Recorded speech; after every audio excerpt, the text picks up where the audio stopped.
नमस्कार दोस्तों, आप सभी का स्वागत है आपके अपने YouTube चैनल जी के लूना स्टडी पर। दोस्तों, आज हम करने वाले हैं BSTC 2023 के लिए राजस्थान सामान्य ज्ञान के महत्वपूर्ण प्रश्न।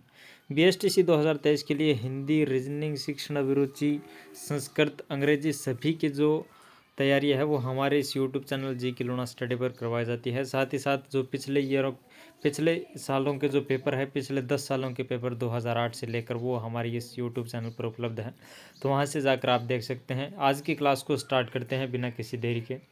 1 नंबर प्रश्न है कि मारवाड़ की पन्नाधाय के नाम से प्रख्यात स्त्री का नाम बताइए जिन्होंने युवराज अजीत सिंह की धाय यानी कि आया होने का दायित्व निभाया था।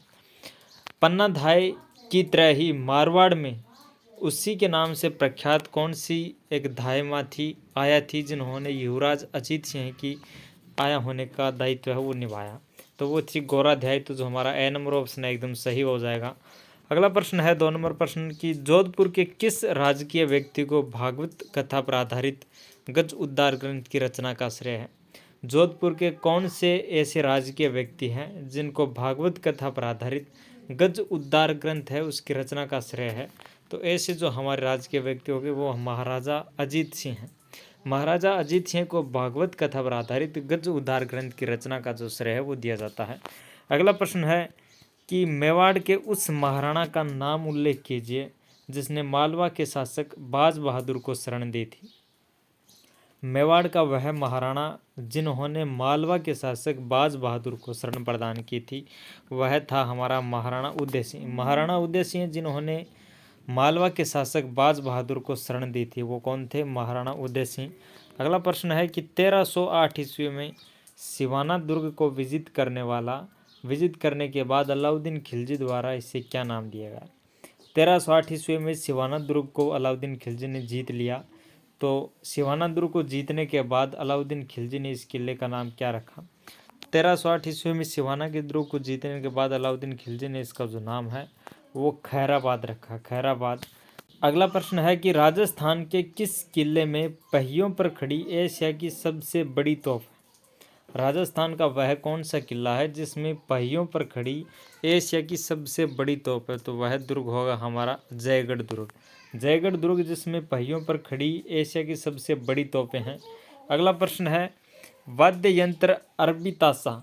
वाद्य यंत्र एक अरबी ताशा है, मेवाड़ के सैनिक यंत्रों में कब शामिल किया गया? मेवाड़ के सैनिक यंत्रों में एक वाद्य यंत्र अरबी ताशा भी शामिल था, तो अरबी ताशा है वो कब शामिल किया गया मेवाड़ के सैनिक यंत्रों में? तो यह जो वाद्य यंत्र अरबी ताशा है यह सांगा द्वारा बयाना के युद्ध में बाबर को पराजित करने के बाद किया गया।